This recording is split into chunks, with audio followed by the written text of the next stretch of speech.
یہ حماس کے جو نمائندے ہمارے یہاں آئے تھے، انہوں نے تقریر بھی کی تھی قرآن آڈیٹوریم میں، اگر اس کا پورا جو ایسنس تھا وہ آپ کے سامنے ہو، ان کے پیش نظر یہ ہے کہ ایک زونل پیکٹ اس کا بنا لیا جائے اس پورے علاقے کا، مسلمان لیبر ہے، موجود ہے، تیل موجود ہے، اس کو استعمال کیا جائے، ٹیکنیکل نو ہاؤ ہمارے پاس ہے، یہاں ٹیکنالوجی بڑھائی جائے، اس کا جو ہے ایک اقتصادی جو ہے یہاں جنت پیدا کر دی جائے، اور اس کی جو اصل جو ہے پھل وہ ہم کھائیں گے، محنت وہاں کریں گے، پانی دیں گے اور پودوں کو جو ہے سینچیں گے، وہ مسلمان کریں گے۔ تو اس سے آگے جا کر براہ راست حکومت قائم کرنے کی ضرورت کیا ہے؟ یہ ہے ان کا نقشہ۔ فنڈامنٹلسٹ اس کے لیے بےتاب ہے کہ نہیں، ہمیں تو گریٹر اسرائیل حکومت قائم کرنی۔ یہ تصادم ان کے مابین ہے۔ اب دیکھیے کب وہ فنڈامنٹلسٹ جو ہیں وہ اس پوزیشن میں آتے ہیں، اور اس کے لیے ظاہر بات ہے کہ ان کے ہاں کسی شخص کو کھڑے ہو کر وہ مسیح ہونے کا دعویٰ کرنا پڑے گا، وہی المسیح الدجال ہوگا، مسیح وہی کہ جس کی ان کے ہاں روایت موجود تھی۔ حضرت سلیمان علیہ السلام کے بعد سے مسلسل جو انبیاء آئے ہیں بنی اسرائیل میں، وہ ایک پیشن گوئی کرتے رہے، ایک مسیح آئیں گے، وہ تمہارے نجات دہندہ ہوں گے۔ وہ مسیح آ گئے، حضرت مسیح علیہ السلام، انہوں نے رد کر دیا، مرتد قرار دیا، پھانسی پر چڑھوا دیا، اپنے بس پڑتے اللہ نے جو کیا وہ اللہ کا معاملہ ہے، لہذا وہ پوزیشن از ویکنٹ، ابھی وہ جگہ خالی ہے نا، اسامی خالی ہے۔ اس خالی اسامی کو پر کرنے کے لیے کوئی یہودی فنڈامنٹلسٹ کھڑا ہو جائے گا، میں ہوں مسیحا اور میں تو اب قائم کروں گا اسرائیل، کم وقت میں۔ یہ صرف جو ہے اقتصادی استحصال کافی نہیں ہے، ہماری باقاعدہ حکومت قائم ہونی چاہیے نیل سے فرات تک، یہ ان کا ایک خواب ہے۔ بہرحال یہ بھٹی وہاں دہکنے والی ہے، اور اس بھٹی ہی کا دوسرا حصہ وہ ہے جو بوسنیا سے شروع ہو چکا ہے۔ بوسنیا سے یہ در حقیقت کرسچین فنڈامنٹلزم کا ہے آنسلاٹ جس کا آغاز ہوا ہے، اور کس حکمت سے بات چل رہی ہے، ذرا سی نگاہیں ادھر کر لیجئے تاکہ گرالزے کا ستیہ ناش کر کے پھر الٹیمیٹم دیجئے بھاگ جاؤ، واپس چلے جاؤ، نہیں جاؤ گے تو یہ کر دیں گے وہ کر دیں گے، جو کرنا تھا انہوں نے کر لیا۔ اب جو انہوں نے بنائے تھے کہ یہ علاقے ہیں امن کے گہوارے، انہیں ایک امن کے گہوارے کا حشر دیکھ لیا، نتیجہ کیا ہوگا؟ وہ چاہتے یہ ہے کہ ان کے پاؤں یہاں سے اکھڑ جائیں، یستفزہم من الارض، یہاں سے یہ بھاگے، جان بچا کر بھاگے نکلے۔ بہرحال اس علاقوں کو انہوں نے خالی کرانا، اور اس کے بعد ان کا اگلا ہدف جو ظاہر بات ہے کہ یورپ کی سرزمین پر استنبول، اسلام بول کیسے برداشت ہوگا؟ اور جس طریقے سے رشینز اب ان سربز کی پشت پناہی پر آ رہے ہیں، یہ نسلیت اور مذہبیت دو چیزیں جمع ہو جائیں تو اس سے زیادہ تو خطرناک شاید دنیا میں کوئی ہے نہیں۔ یہ ہے در حقیقت جو آنے والے حالات و واقعات ہیں اس علاقے کے۔ ادھر سے عیسائی آنسلاٹ ہوگا، جو حدیث میں الملحمۃ العظمی جس کا حوالہ دیا گیا ہے، جو آرمگیڈون ہے عیسائی روایات میں، وہ بہت بڑی جنگ ہوگی، اور اس وقت جب یہ کہ مسجد شہید ہوگی، جو فنڈامنٹل مسلمان ہے وہ کھڑا ہوگا، وہ احتجاج کرے گا، اس کو سب سے پہلے تو اپنے حکمران ڈھونڈیں گے، اور رہی صحیح کسر جو عیسائی اور یہ یہودی جو ہیں یہ پوری کریں گے۔ یہ تو سیناریو ہے آنے والے دور کی دھندلی سی ایک تصویر دیکھ، جو علامہ اقبال نے کہا تھا،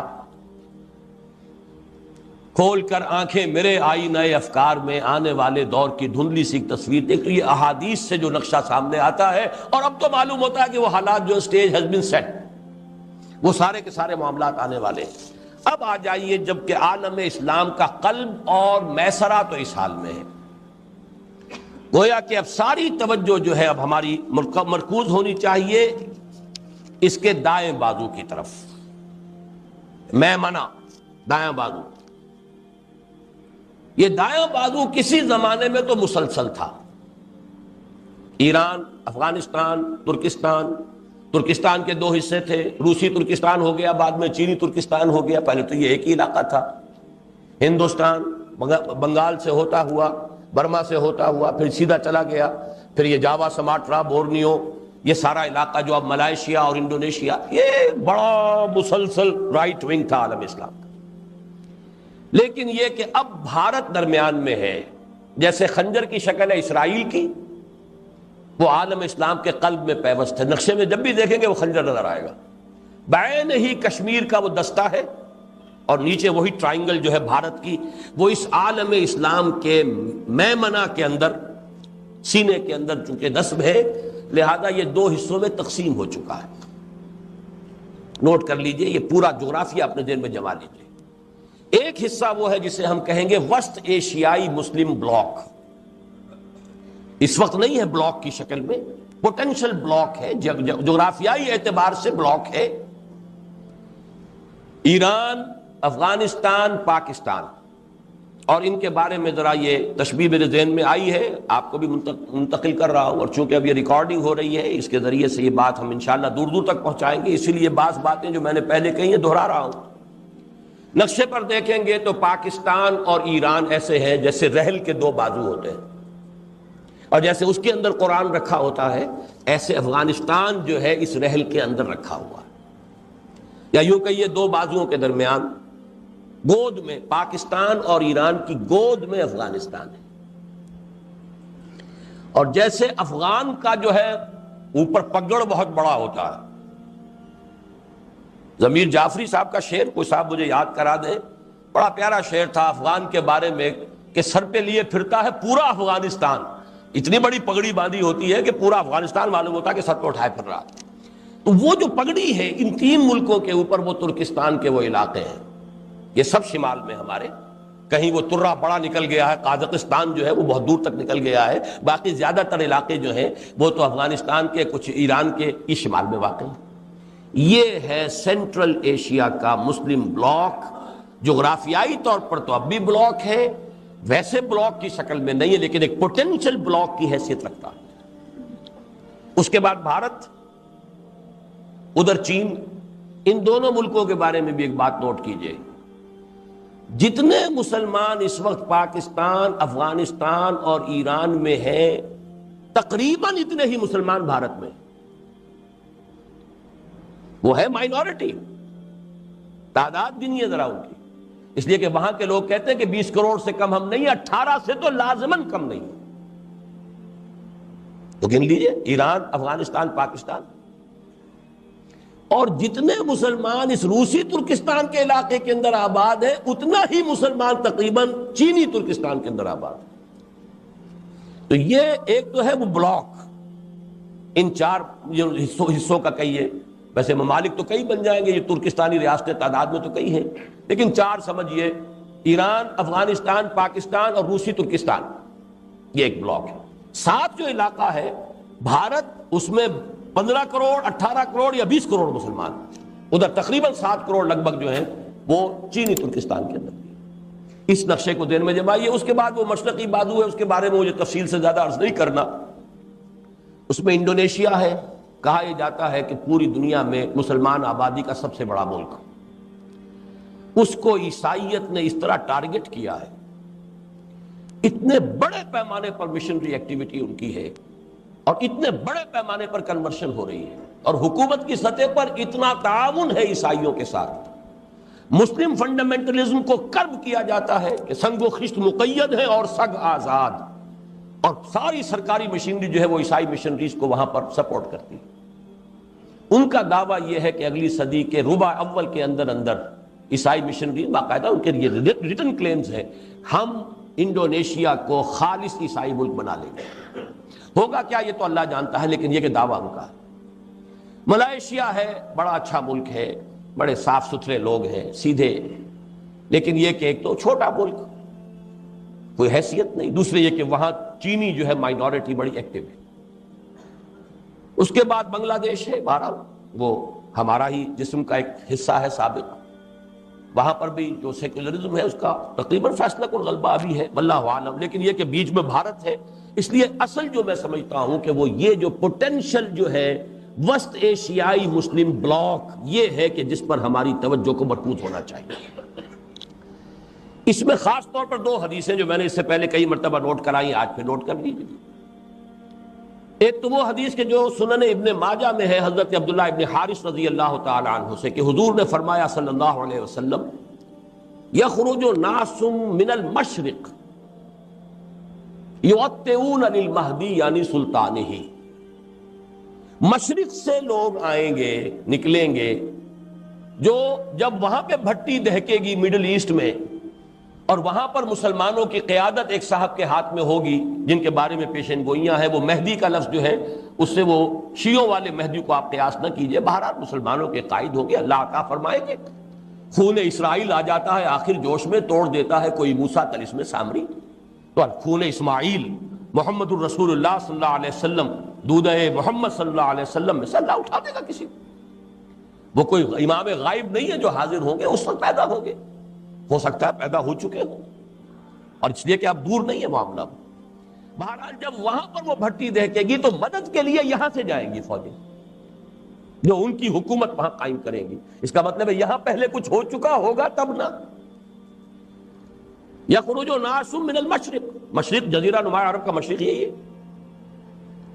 وہ کیا کریں گے؟ یؤتون للمہدی، وہ فتح پر فتح حاصل کرتے ہوئے منزل پر منزل مارتے ہوئے آئیں گے اور مہدی کی مدد کریں گے، اور وہاں یعنی سلطان ہی اس کی حکومت قائم کریں گے. دوسری حدیث ہے، یہ چونکہ سنن جامع ترمذی کی روایت ہے، بہت اہم ہے اس اعتبار سے، اور راوی حضرت ابو ہریرہ ہے رضی اللہ تعالی عنہ، اور اس میں مشرق کا لفظ نہیں ہے، ایک علاقے کا نام ہے. یخرج من خراسان رایات سود لا يردها شیء حتی تنصب بإیلیا، رواہ الترمذی رحمہ اللہ عن ابی ہریرہ رضی اللہ عنہ. خراسان کے علاقے سے فوجیں نکلیں گی، علم برآمد ہوں گے، سیاہ علم، انہیں کوئی واپس نہیں کر سکے گی، کوئی طاقت ان کا منہ نہیں پھیر سکے گی. وہ بڑھتے چلے آئیں گے یہاں تک کہ ایلیا میں وہ جھنڈے نصب ہو جائیں گے. اب یہ خراسان اور ایلیا حضور کے زمانے میں کسے کہتے تھے؟ ایلیا یروشلم کا نام ہے. سن 70 عیسوی میں ٹائٹس نے جب یروشلم کو بالکل منہدم کر دیا، ڈسٹرائے کر دیا، اس کا نام و نشان نہیں رہا تھا. کئی 100 سال بعد رومن ایمپرر ہیڈریان نے اسے دوبارہ تعمیر کیا تو اس کا نام ایلیا رکھا. یروشلم نام نہیں رکھا، ایلیا. عیسائی ہسٹری میں اس کا نام ایلیا ہے، حضور کے زمانے میں اس کا نام ایلیا تھا، یہی یروشلم. اور نمبر 2، خراسان کا علاقہ حضور کے زمانے میں وہ ہے جو میں نے ابھی جو آپ کو یہ مشرقی وسطی کا مسلم بلاک، مشرقی ایشیا کا مسلم بلاک جو بتایا ہے، اس کا قلب جو ہے وہ خراسان ہے حضور کے زمانے کا. پورا افغانستان اور کچھ علاقے پاکستان کے، افغانستان اور ایران کے اور ترکستان کے، یہ علاقہ حضور کے زمانے میں خراسان کہلاتا. ان دونوں حدیثوں کے حوالے سے اب بات یوں سمجھیے کہ اس وقت کا جو بھی نقشہ سامنے موجود ہے اسے بھی دیکھ لیجیے، اور حضور صلی اللہ علیہ وسلم کے فرمودات کا آئینہ جو ہے اس میں جس حقیقت کا انعکاس ہو رہا ہے. متفق گردید روئے رائے بو علی بارائے بن، بات تو ایک ہو گئی. اس پر جو مرکوز کیجئے اپنی توجہ کو، تو جو حقائق سامنے آتے ہیں، وقت کم ہو رہا ہے تو میں جلدی ذرا کروں گا. ان میں سے نمبر 1 ایران ہے. اگر ہم چلتے ہیں عرب سے مشرق کی طرف تو ایران ایک اعتبار سے یہ بازی لے گیا ہے پورے عالم اسلام پر. ان کے مذہبی عقائد، ان کی فقہ سے ہمیں جو اختلاف ہے وہ ہے اپنی جگہ پر ہے. آپ کو معلوم ہے میرے بارے میں کسی کو اشتباہ نہیں ہو سکتا اس اعتبار سے. میری جس درجے دشمنی رکھی گئی ہے، جس طرح میرے سر کا جو ہے مطالبہ ہوتا تھا، 2 ہی آدمی تھے پاکستان میں کہ جن کے سر مانگے گئے، ایک کراچی کے وہ شاہ بلیغ الدین صاحب اور ایک میں. تو اس حوالے سے وہ اپنی جگہ پر اختلاف ہے، لیکن اس حقیقت کا اعتراف کیے بغیر نہیں رہا جا سکتا. پورے عالم اسلام میں یہ واحد مسلمان ملک ہے جس نے بہرحال اپنی شریعت، اپنے عقائد کے مطابق ایک مذہبی انقلاب برپا کیا.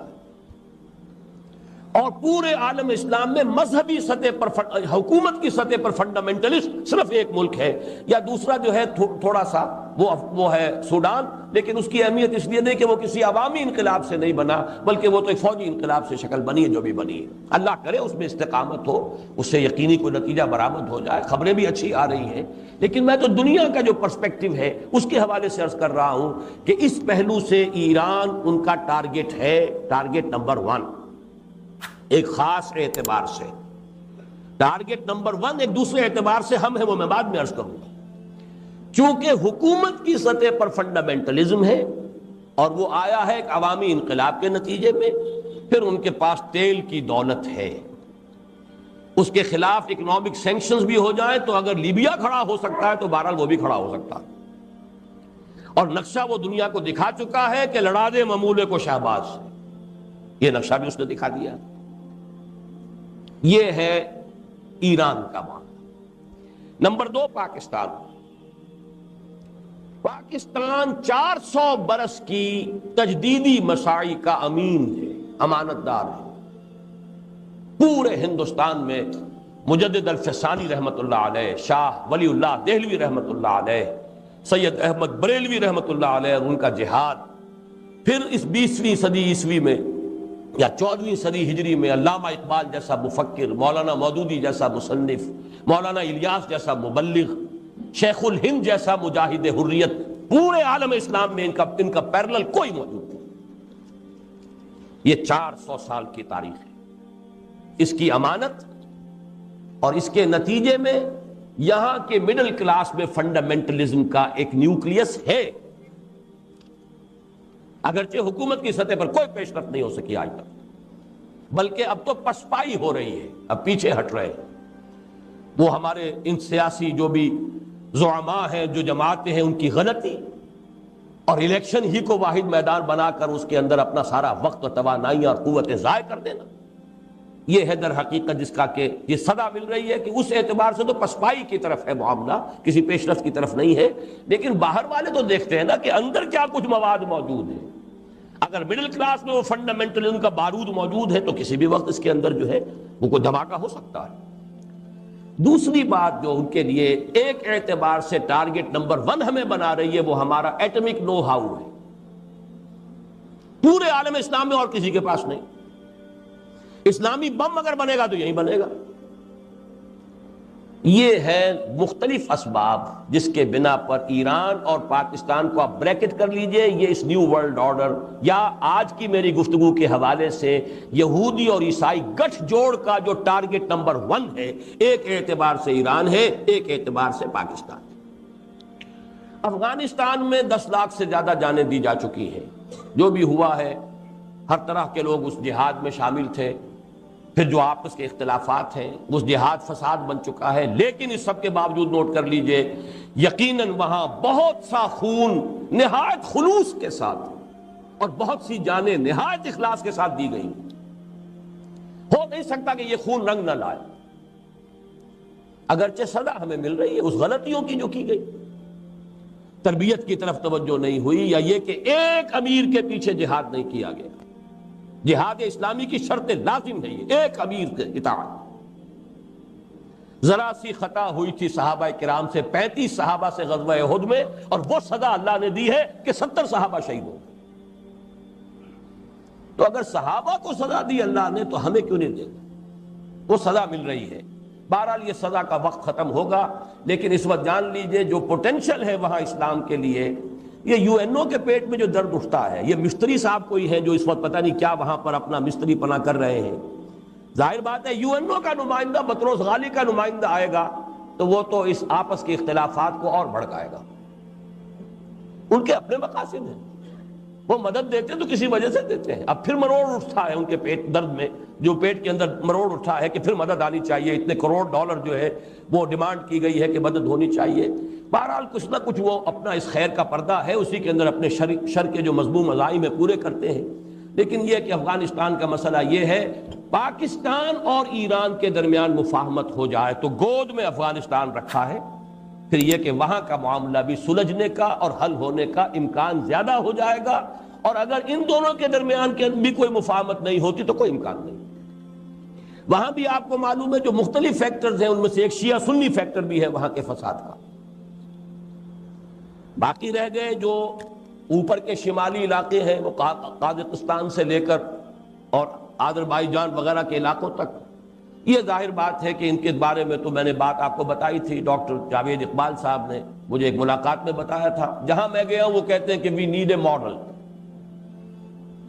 ظاہر بات ہے کہ 70 برس گزرے، ان کی جو بھی ذہنی جو بھی ان کی تبدیلی آئی ہے، برین واشنگ ہوئی ہے، وہ اسلام وغیرہ سے کتنے کچھ اب واقف رہ گئے ہیں، وہ سب کو معلوم ہے، اس کو بتانے کی ضرورت نہیں۔ پھر بھی وہ چاہتے ہیں کہ اسلام کا کوئی ماڈل تو پیش کرو نا ہمارے سامنے۔ ان کے یہ الفاظ نقل کیے تھے ڈاکٹر جاوید اقبال نے، Saudi model is not acceptable to us because it is based on مونارکی۔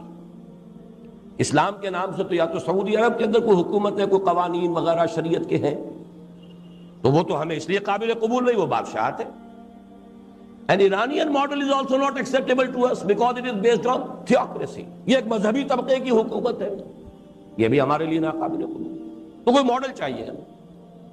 بہرحال یہ ہے وہ کیفیت ان کی، اور اس وقت جو کچھ مستری صاحب کرتے پھر رہے ہیں وہاں پر، مجھے تو اقبال کے وہ شعر یاد آیا کہ افغانیوں کی غیرت دین کا ہے یہ علاج، ملا کو ان کے کوہ و دمن سے نکال دو۔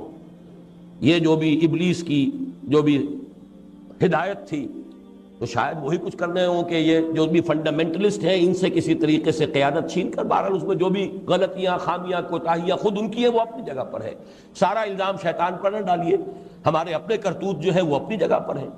لیکن یہ کہ یہ ایک مختصر جائزہ ہے جو میں نے آپ کے سامنے رکھ دیا ہے۔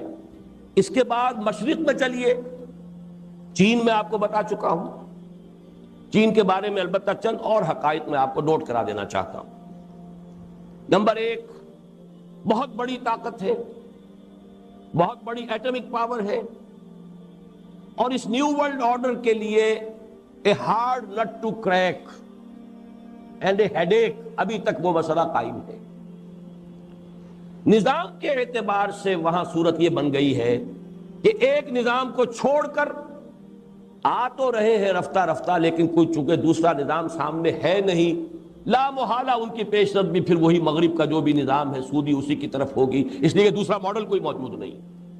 لیکن یہ وقت ہے اصل میں کہ اگر کوئی ماڈل ان کے سامنے آ جائے تو مجھے بتائیے کس دلیل سے وہ اس کو اختیار نہیں کریں گے؟ کوئی متوازن معیشت کا نظام جس میں وہ سرمایہ داری نہ ہو لیکن کچھ آزادی بھی ہو، کچھ انسان کی جو بنیادی جبلت ہے اس کے تقاضوں کا بھی لحاظ رکھا گیا۔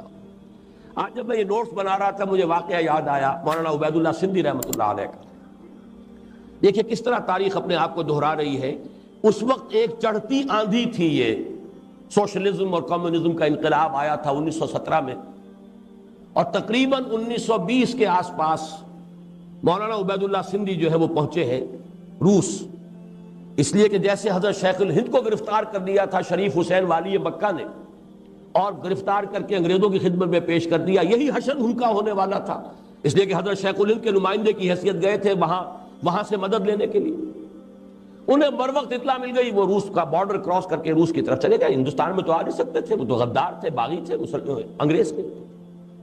ابھی وہ نیا انقلاب آیا تھا، انہوں نے سوچا اگر اس وقت اسلام کا ان کے سامنے نقشہ پیش کیا جائے تو سابقہ نظام ٹوٹ چکا، نیا نظام ابھی بنا نہیں، جس کو انگریزی میں کہتے ہیں کہ every thing is in the melting پاٹ، تو اگر اس وقت ان کے سامنے اسلام آ جائے تو یہ قبول کر لیں گے۔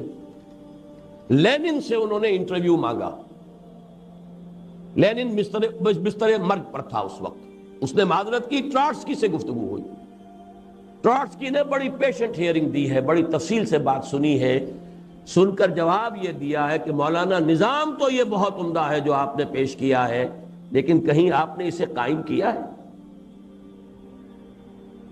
مولانا عبید اللہ سندھی کا قول یہ کہ اس کے بعد میری نگاہیں زمین میں گڑ گئیں، میں اسے آنکھیں چار نہیں کر سکا۔ آج میں سوچ رہا تھا کاش کوئی ہو کہ جو چینیوں کو بتا سکے کہ کوئی اور نظام ہے، ضروری نہیں ہے کہ سوشلزم سے سیدھے جاؤ اور ویسٹرن کیپٹلزم کی گود میں جا بیٹھو، کوئی دو اور نظام ہے، لیکن کوئی جا کر بتائے بھی تو ان کا جواب تو ان کا یہی ہوگا تم نے اپنے گھر میں قائم کیا ہے۔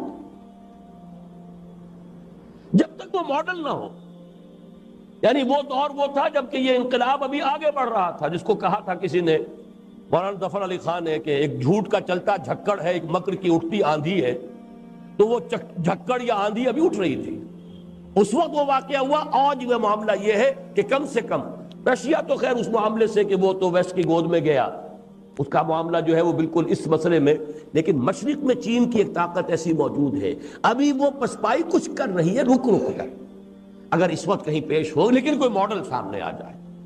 اور اس کے حوالے سے میں آپ کو ایک واقعہ حال ہی میں میرے ساتھ پیش آیا بیان کرنا چاہتا ہوں۔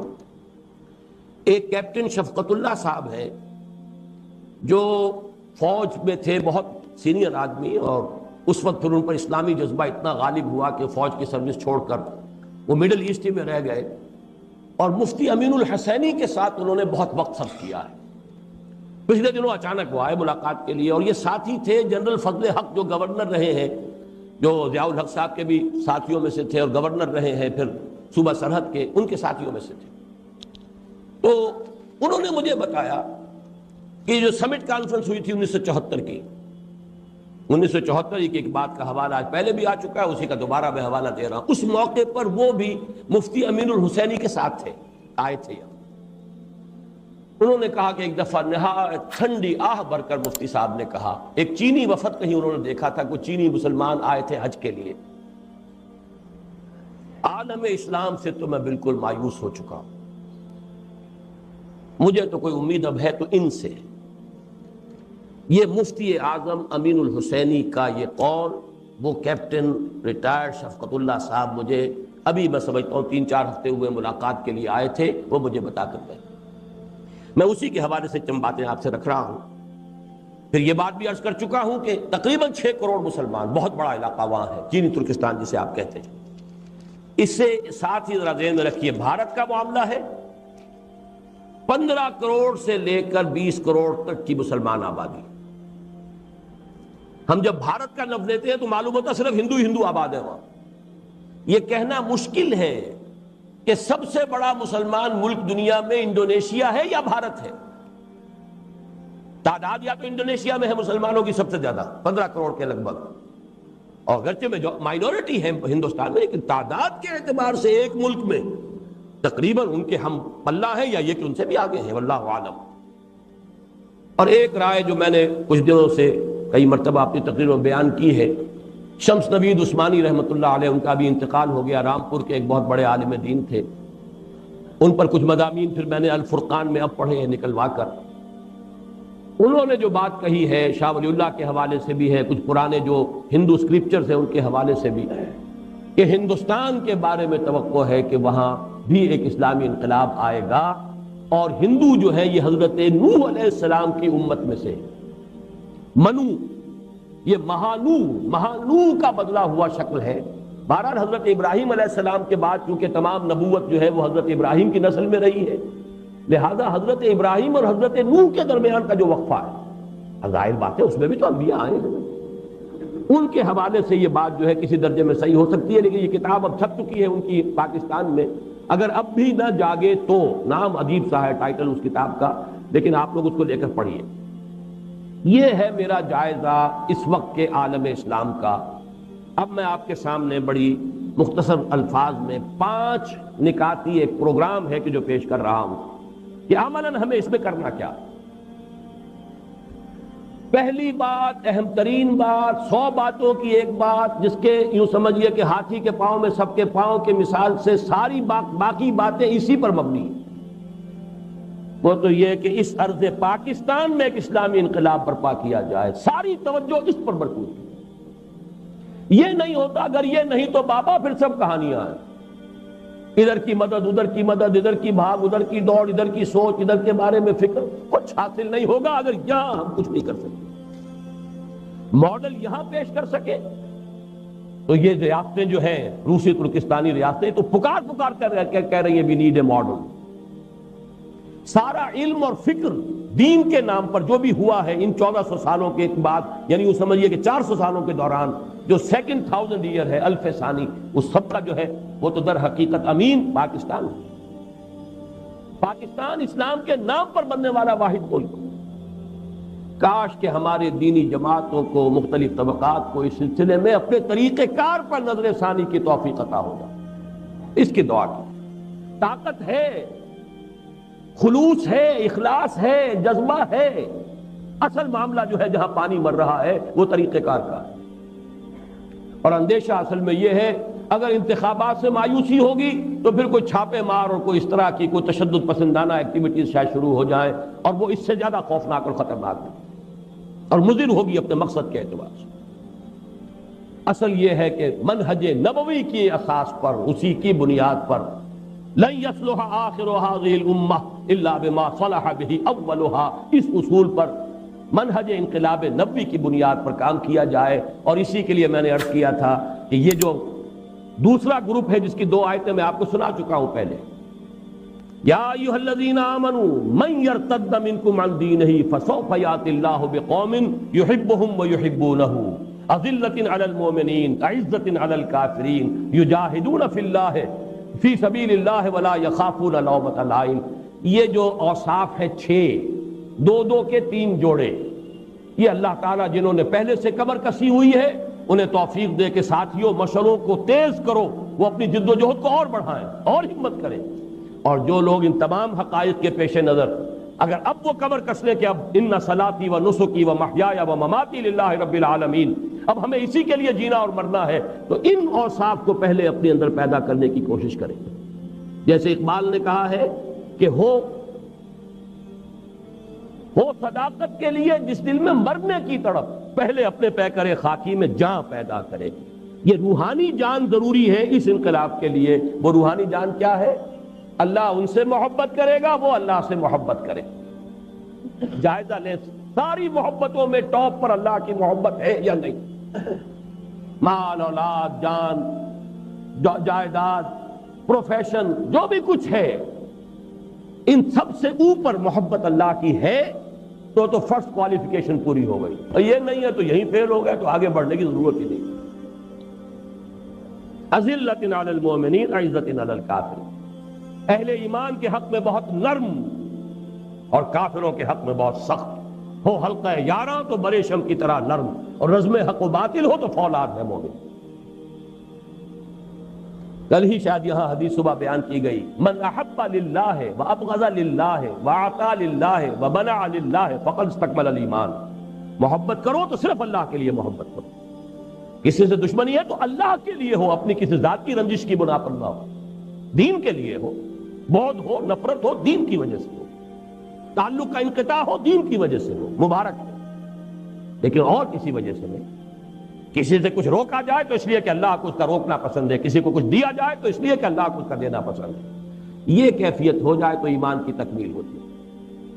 تیسرا، یجاہدون فی سبیل اللہ ولا یخافون لومۃ لائم. اللہ کی راہ میں جہاد کرے اور کسی ملامت کرنے والے کی ملامت سے نہ ڈرے، چاہے وہ باپ ہو، چاہے وہ بڑا بھائی ہو، چاہے وہ ماں ہو، چاہے وہ بیوی ہو.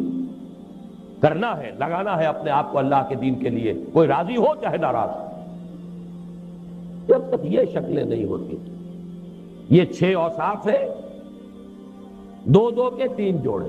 یحبہم ویحبونہ، اذلۃ علی المؤمنین اعزۃ علی الکافرین، یجاہدون فی سبیل اللہ ولا یخافون لومۃ لائم. اس راہ میں جو سب پہ گزرتی ہے تو گزری، تنہا پس زندہ کبھی رسوا سر بازار. کرتے ہیں بہت شیخ سرے گوشہ ممبر، اور گرجے ہیں بہت اہل حکم بر سر دربار. اور چھوٹا نہیں، چھوڑا نہیں غیروں نے کوئی ناوی کے دشنام، چھوٹی نہیں اپنوں سے کوئی طرز ملامت. یہ ملامتیں کسی طرح کی بھی ہو، ناصحانہ ہو، خیر خواہانہ ہو، کسی ملامت کی کوئی پرواہ نہ ہو. انسان طے کر لے کہ ان صلاتی و نسکی و محیایا و مماتی للہ رب العالمین. یہ تو ہے ان آیات کا حاصل. اور اس کے بعد 2 آیتیں پہلے بیان کر چکا، اللہ سے ولایت کا رشتہ، رسول سے، پھر اہل ایمان سے. اہل ایمان بھی وہ نام کے مسلمان نہیں، الذین یقیمون الصلاۃ ویؤتون الزکاۃ وہم راکعون ومن یتول اللہ ورسولہ والذین آمنوا فإن حزب اللہ هم الغالبون. یہ شرائط پوری کر لو، اللہ کا وعدہ ہے کہ وہی حزب اللہ غالب آئے گی. تو پہلا کام تو یہ ہے، اور اسی کام کے ہونے پر بقیہ 4 کا دار و مدار ہے، ورنہ ان میں سے کوئی چیز بھی اپنی جگہ پر کسی درجے میں بھی مفید نہیں ہوگی، فائدہ مند نہیں ہوگی. لیکن دوسری 4 چیزیں کیا ہیں؟ نمبر 1، وسط ایشیائی مسلم بلاک کی طرف پیش قدمی ہونی چاہیے. اس ضمن میں جو تجویز آئی ہے ایران کی، پازیٹیو ریسپانس ہونا چاہیے اس پر. البتہ اس کے ضمن میں جو بات ایک میں نے کہی ہے، تازہ جو ندائے خلافت ہے اس کے سرورق پر وہ بات دے دی گئی ہے بڑی تفصیل سے، بڑی خوبصورتی کے ساتھ، کہ چونکہ ایران پیش رفت کر گیا ہے اپنے تصور اسلام کے مطابق، جو ان کا شیعہ اسلام ہے، ہم پیچھے رہ گئے. اور ہمارے ہاں اسلام کی طرف پیش رفت میں ایک بہت بڑی رکاوٹ یہاں کا شیعہ مکتب فکر ہے کہ جو برابر کا مدعی ہے. اب ظاہر بات ہے کہ برابری جو ہے وہ لا آف دی لینڈ کے لیول پر تو دو قانون نہیں ہو سکتے ملک میں. تو میں نے یہ بات کہی ہے، ایران کی حکومت اگر واقعتاً چاہتی ہے کہ پاکستان کا اور ایران کی واقعتاً گہری مفاہمت ہو، تو پھر یہ ہے کہ انہیں جو بھی ان کے گڈ آفیسز ہیں، جو بھی اثرات ہیں بروئے کار لا کر پاکستان کے اہل تشیع کو اس پر آمادہ کرنا چاہیے کہ وہ یہاں وہی صورت اختیار کرنے کو تیار ہو جو سنیوں کو ایران میں دی گئی ہے۔ اگر یہ ریسیپروسٹی ہوئی تب تو بات بڑھ سکتی ہے آگے، ورنہ کیسے بڑھے؟ وہاں شکل یہی ہے، لا آف دی لینڈ فقہ جعفریہ کا، چاہے سنی ہو چاہے وہ شیعہ ہو، اس کے اوپر انطباق ہوگا۔ ایک ملک میں دو لاء نہیں ہو سکتے، قانون ملکی تو ایک ہی ہو۔ ہاں پرسنل لاء میں سنیوں کو اجازت ہے، نماز جیسے چاہے پڑھے، روزہ جس وقت چاہے رکھے، جس وقت چاہے کھولے، اپنے نکاح طلاق کے معاملات آپس میں جس طرح چاہے کریں، انہیں اختیار ہے۔ بین ہی یہی پوزیشن اہل تشیع کو یہاں اختیار کرنی چاہیے۔ نہیں کریں گے تو ہمیں معلوم ہے کہ بہرحال یہ مائنورٹی اتنی تو نہیں ہے کہ اسے بالکل نظر انداز کیا جا سکے ہماری سروسز میں، ہماری فوج میں، ہماری پولیس میں، ہماری سول سروس میں، بلکہ ان میں تو میں سمجھتا ہوں کہ اپنی اصل جو آبادی کی مناسبت ہے، تناسب ہے، اس سے کہیں بڑھ کر زیادہ عمل دخل۔ تو یہ بہت بڑی رکاوٹ ہے۔ کاش کہ ایران کی موجودہ حکومت جو ہے وہ اس بارے میں غور کر سکے سنجیدگی کے ساتھ۔ تیسری بات، ایٹمی اسلحہ کے بارے میں برملا کہنا چاہیے کہ ہم بنائیں گے اور بم بنائیں گے۔ کیا دلیل ہے؟ بھارت اس میں ہم سے آگے نکل گیا، کھل کر کہہ رہا۔ کس دلیل سے کہتے ہو کہ ہم نہ بنائیں جبکہ تم نے بنائے؟ ایک کام تمہارے لیے اچھا، ہمارے لیے برا، کون سی دلیل ہے؟ تم بہت زیادہ مکمل ہومو سیپین ہو اور ہم کو گھٹیا ہومو سیپین ہے؟ تم زیادہ مہذب ہو اور عاقل ہو، حالانکہ تم نے ایٹم بم گرائے ہیں ہیروشیما پر اور ناگاساکی پر، تو تمہارے ہاتھ میں تو محفوظ ہے اور ہمارے ہاتھ میں غیر محفوظ۔ میں سمجھتا ہوں بڑی منطقی بات ہے، بڑی دلیل ہے۔ اور سیدھی سی بات یہ کہ ہمیں تو یہ کہنا چاہیے کہ ہمیں تو ہمارے اللہ کا حکم ہے، وَأَعِدُّوا لَهُم مَّا اسْتَطَعْتُم مِّن قُوَّةٍ وَمِن رِّبَاطِ الْخَيْلِ تُرْهِبُونَ بِهِ عَدُوَّ اللَّهِ وَعَدُوَّكُمْ وَآخَرِينَ مِن دُونِهِمْ لَا تَعْلَمُونَهُمْ اللَّهُ يَعْلَمُهُمْ۔ جو طاقت بھی فراہم کر سکو اسے فراہم کرو، بدے ہوئے گھوڑے رکھو سدے ہوئے لڑائی کے لیے تیار، تاکہ اس کے ذریعے سے تم اللہ کے دشمنوں کو اور اپنے دشمنوں کو ان کے اوپر دہشت طاری کر سکو، رعب طاری کر سکو۔ اور اللہ کے اور تمہارے دشمن جو کھلے کھلے وہ تو ہے ہی ہے، ایک اور ہے ففتھ کالمسٹ آنسر جو تمہارا مارے آستین ہے، تاکہ وہ بھی اندر ہی اندر بیٹھا ہوا دہلتا رہے کہ کوئی اقدام مسلمانوں کے خلاف کیا تو ان کی تو نگاہوں کے سامنے تھا جو بھی کچھ طاقت جو ہے مسلمانوں نے فراہم کی تھی۔ ہمیں تو یہ حکم رب ہے، ایک حکم رب ہے جس سے بات شروع کی تھی، یا ایھا الذین آمنوا لا تتخذوا اليہود والنصارى اولیاء۔ یہ نہیں ہے، اور اصول فقہ میں نہیں جو ہے وہ امر سے بھی زیادہ غالب ہوتی ہے۔ پہلا حکم تو وہ ہے ایک چیز سے روکنے کا ہو، ان سے دوستی مت کرو۔ اس کے ساتھ نیو ورلڈ آرڈر کے ساتھ ان یہود اور عیسائیوں کے گٹھ جوڑ کے ساتھ کوئی مفاہمت مت کرو، نہ بھاگو اور دوڑو انہی کے پاس، انہی کی گود میں، اور انہی میں گھسنے کی کوشش کرو اور انہی سے تحفظ حاصل کرنے کی کوشش کرو۔ یہ در حقیقت قرآن کے اس حکم کے صاف خلاف ورزی۔ اور دوسرا حکم ہمیں یہ ہے، اعدوا لهم ما استطعتم من قوة ومن رباط الخيل ترهبون به عدو الله وعدوكم وآخرين من دونهم لا تعلمونهم الله يعلم۔ اس میں یہ ہے کہ واقعتاً یہ موقع ایسا ہے، یقیناً یہ چیلنج ہوگا ویسٹ کے خلاف۔ یہ چیلنج اگر ہم کر لیں تو یہ ہمارے لیے ایک بہت قیمتی موقع ہے، خدا اور خودی کی باز یافت، پھر اللہ کی طرف توجہ ہو جائے۔ دنیا کے سہارے جب جواب دیں گے تو اللہ کی طرف لامحالہ توجہ ہو جائے۔ جب تمام ڈاکٹر اور معالج سب جواب دیتے ہیں تب اللہ کی جناب میں گر گراتا ہے انسان، اے اللہ اب تو صرف تیرے ہاتھ، میرے سارے سہارے تو جواب دے گئے، لہذا یہ دنیا کے سہارے اگر ہمیں جواب دے جائیں تو تو نے اچھا ہی کیا دوست سہارا نہ دیا، مجھ کو لغزش کی ضرورت تھی سنبھلنے کے لیے۔ ہمیں تو سنبھلنے کے لیے اور خدا کو دوبارہ یاد کرنا اور خودی کی بات یاد۔ بڑا پیارا یہ مصرع ہے، حمز خدا خودی طلب، حمز خودی خدا طلب۔ وَلَا تَكُونُوا كَالَّذِينَ نَسُوا اللَّهَ فَأَنسَاهُمْ أَنفُسَهُمْ۔ ان لوگوں کے مانند نہ ہو جانا جنہوں نے اللہ کو بھلا دیا تو اللہ نے انہیں اپنے آپ سے غافل کر دیا۔ خدا کو بھلا دو گے خودی سے گئے، خودی کو پہچان لو گے اللہ کو بھی پہچان لو گے۔ من عرف نفسه فقد عرف ربہ۔ حمز خدا خودی طلب، حمز خودی خدا طلب، یہ معاملہ ہے، لیکن یہ اس پر چیلنج ہوگا۔ اور جیسا کہ میں عرض کر چکا ہوں، لڑا دے ممولے کو شہباز سے۔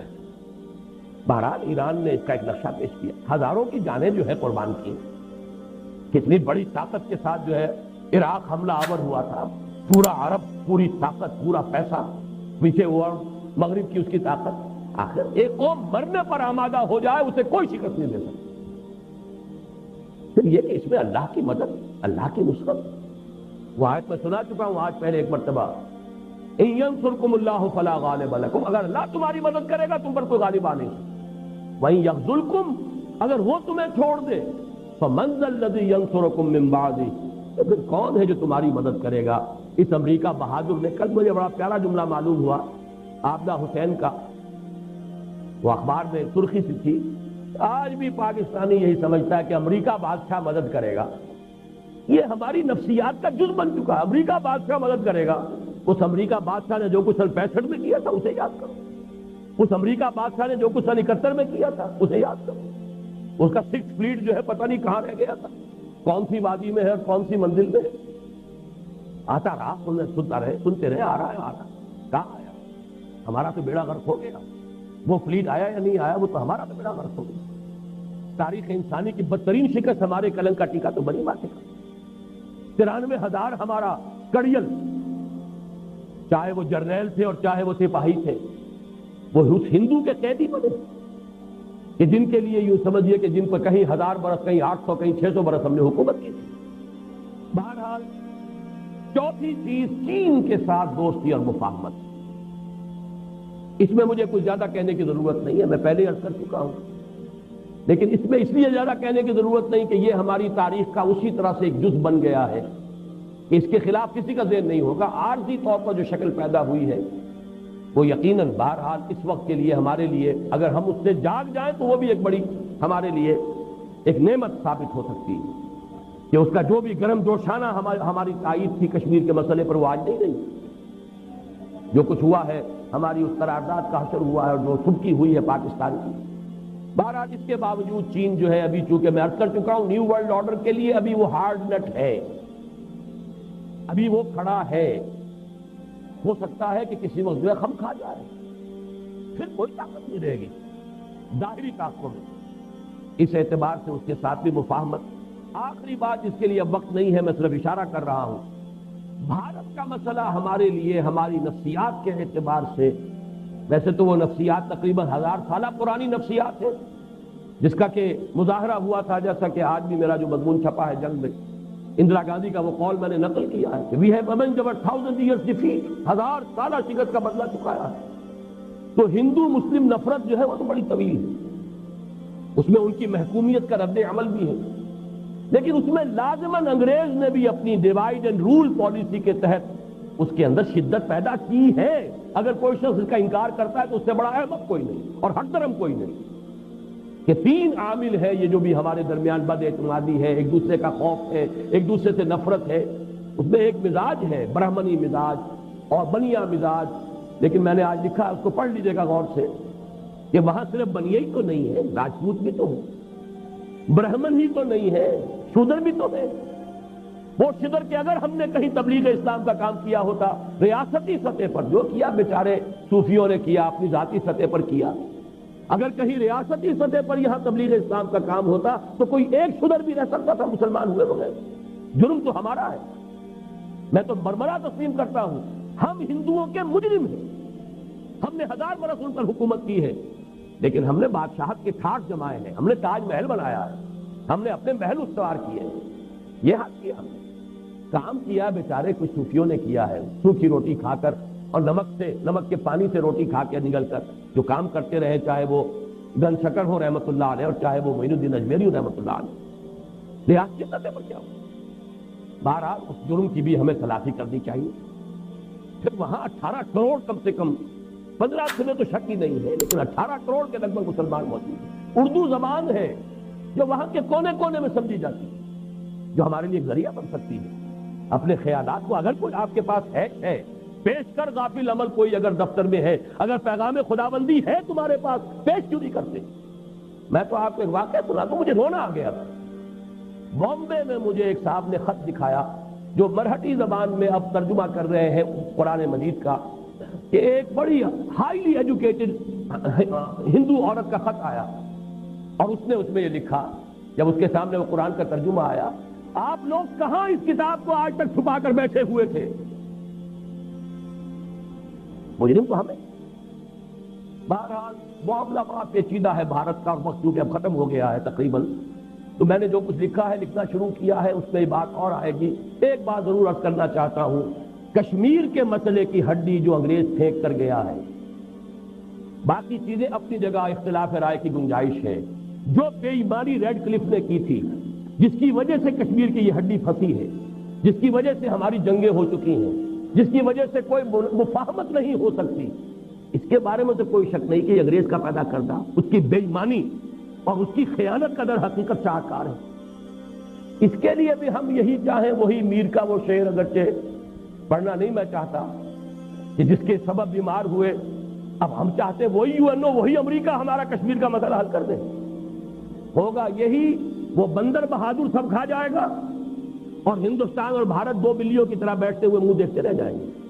اور ایک نیا اسرائیل قلب ایشیا میں، وہ تو جانتے ہیں جو کچھ قوتیں یہاں پر برسر کار ہیں، انہیں معلوم ہے انہیں کنٹینمنٹ آف چائنا کا ایک نیا جو ہے اب منصوبہ جو ہے شروع کرنا پڑے گا. لہذا انہیں تو کوئی بیس چاہیے.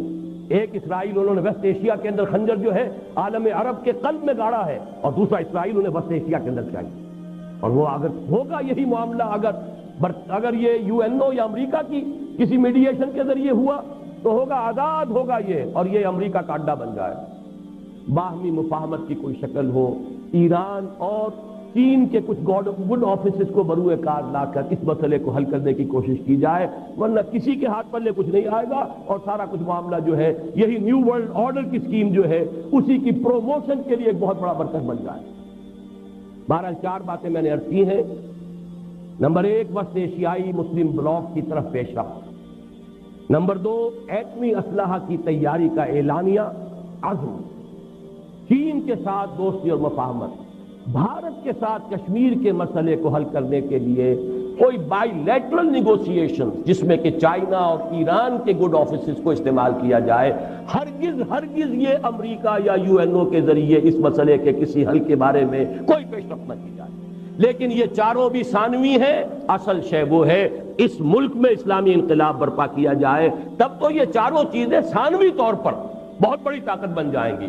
لیکن اگر جو جڑ اور بنیاد ہے وہی ہم نہیں کر پاتے تو پھر ان چیزوں کی اہمیت جو ہے وہ پھر میرے نزدیک ثانوی ہے. اقول قولی ھذا واستغفر اللہ لی ولکم ولسائر المسلمین.